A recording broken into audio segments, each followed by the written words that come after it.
Good morning, Andrews, and happy Friday. That's right, it's Friday. Couple important announcements today. If you are in fifth grade, your fifth grade rite of passage is today from 5 to 7 at the Andrews Elementary. We sent a map earlier. What you'll do is you'll pull into the bus loop first, you'll get your diploma, and then you'll go around. You'll take a right and you'll pull into the parking lot that goes alongside of Andrews Elementary. There'll be some things to do. We're practicing social distancing, but we wanted to honor those fifth grade students that have worked so hard before they go to the middle school. So Miss Evans' class is first from 5 to 6, and then Mr. Muckle's class is from 6 to 7. Now, if you're a parent and you're in Miss Evans' class and you can't make the 5 to 6, just come at the 6 to 7. That's okay. We're just trying to space it out, okay? But we want to make sure everybody gets a chance to do that. Again, this is the end of school, so this is the last video that I'm going to be sending out via school messenger.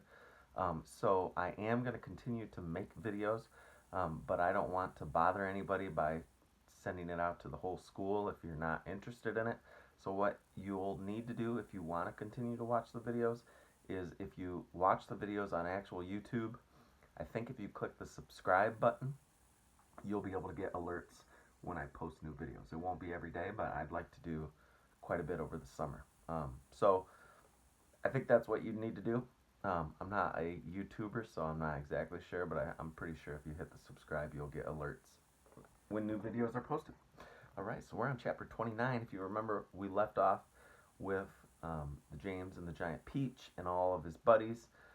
We're dealing with some cloud men, and they crashed into a rainbow, and it was all sorts of crazy. We ended off with Centipede getting a whole bucket of purple paint dumped onto him. So that's where we left off. So chapter 29. It seemed like a long time before the seagulls were able to pull the peach away from that horrible rainbow cloud. But they managed it at last, and then everybody gathered around the wretched Centipede and began arguing about the best way to get the paint off his body. He really did look a sight. He was purple all over, and now that the paint was beginning to dry and harden, he was forced to sit very stiff and upright, as though he were encased in cement, and all 42 of his legs were sticking out straight in front of him like rods. He tried to say something, but his lips wouldn't move. All he could do now was make gurgling noises in his throat. The old green grasshopper reached out and touched him carefully on the stomach. "But how could it possibly have dried so quickly?" he asked. "It's rainbow paint," James answered.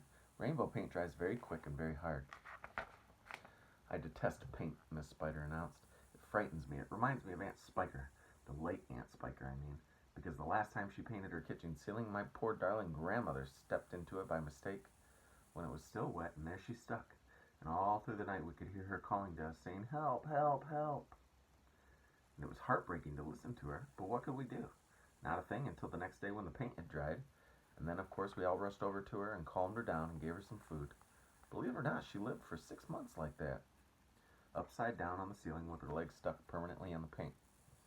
She really did. We fed her every day. We brought her fresh flies straight from a web.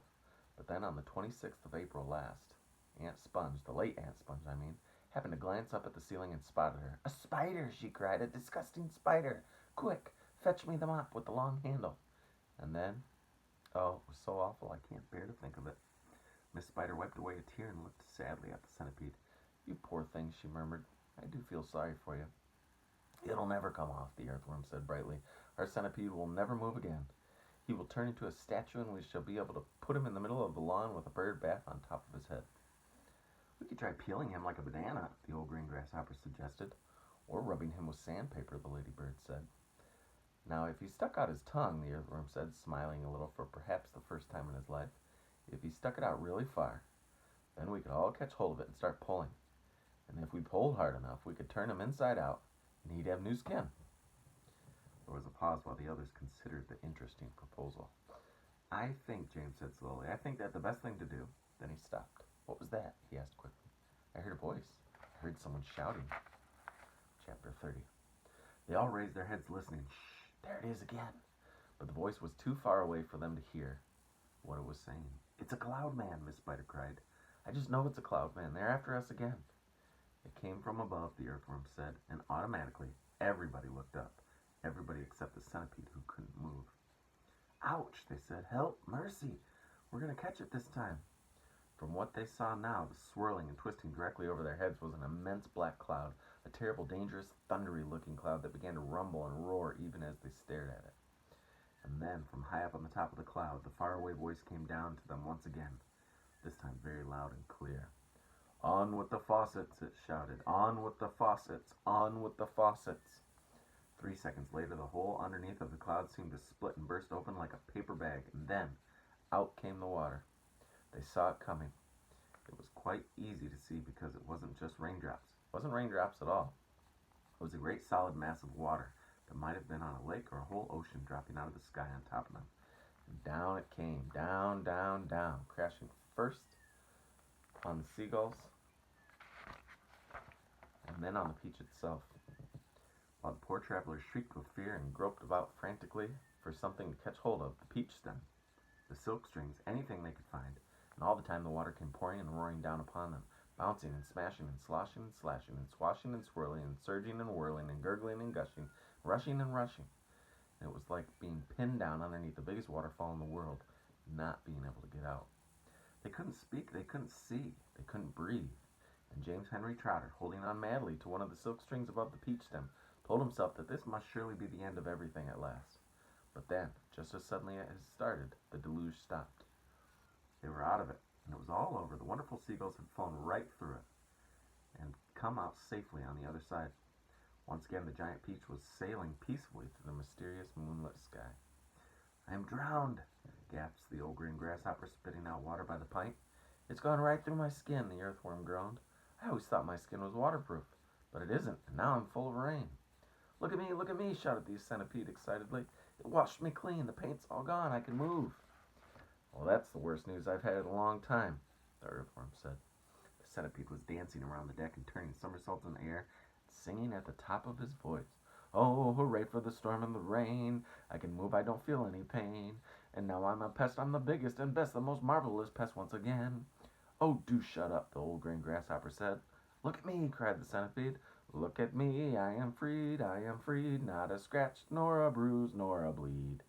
To his grave, his fine jet, they all thought that they sent, and I was very near wet. Oh, I very near went, but they sent the wrong centipede."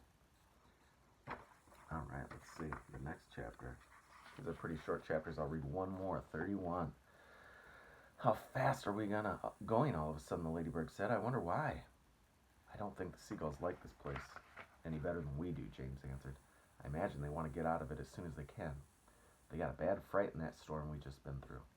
Faster and faster flew the seagulls, skimming across the sky at a tremendous pace, with the peach trailing out behind them. Cloud after cloud went by either side, all of them ghostly white in the moonlight, and several more times during the night the travelers caught glimpses of cloudmen moving around the tops of these clouds, working their sinister magic upon the world below. Once they passed a snow machine in operation, with the cloudmen turning the handle and the blizzards of snowflakes blowing out of the great funnel above. They saw the huge drums that were used for making thunder, and the cloudmen beat them furiously with long hammers. They saw frost factories and wind producers and the places where cyclones and tornadoes were manufactured and sent spinning down towards the earth. And once, deep in the hollow of a large billowy cloud, they spotted something that could only have been a cloudman's city. There were caves everywhere, running into the cloud and out of the entrances to the caves. The cloudmen's wives were crouching over the little stoves with frying pans in their hands, frying snowballs for their husbands' suppers. And hundreds of cloudmen children were frisking about all over the place, shrieking with laughter and sliding down the billows of the clouds on toboggans.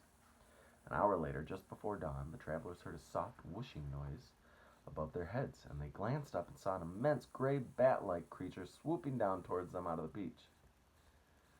It circled round and round the peach, flapping its great wings slowly in the moonlight and staring at the travelers. Then it uttered a series of long, deep, melancholy cries and flew off again into the night.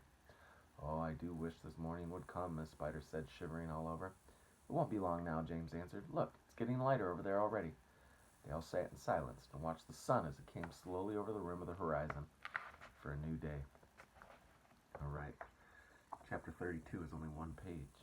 And when the full daylight came at last, they got to their feet and stretched their poor cramped bodies, and then the centipede, who always seemed to see things first, shouted, "Look, there's land below." "He's right," they cried, running to the edge of the peach and peering over. "Hooray, hooray, it looks like streets and houses. But how enormous it all is. A vast city, glistening in the early morning sunshine, lay spread out 3,000 feet below them. At that height, the cars were like little beetles crawling across the streets, and people walking on the pavements no larger than tiny grains of soot. But that tremendous tall buildings, exclaimed the ladybird. I've never seen anything like them before in England. Which town do you think it is? This could possibly be England, said the old green grasshopper. Well, then where is it? Asked Miss Spider. You know that those buildings are, shouted James, jumping up and down with excitement. Those are skyscrapers. So this must be America. And that, my friends, means that we've crossed the Atlantic Ocean overnight. You don't mean it, they cried. It's not possible. It's incredible. It's unbelievable. Oh, I've always dreamed of going to America, cried the centipede. I had a friend who once... Be quiet, said the earthworm. Who cares about your friend? The thing we've got to think about is how on earth are we going to get down to earth? Ask James, said the ladybird. I don't think that should be so difficult, James told them. All we have to do is cut loose a few seagulls. Not too many, mind you, but just enough that the others can't quite keep us up in the air. Then down shall we go, slowly and gently until we reach the ground.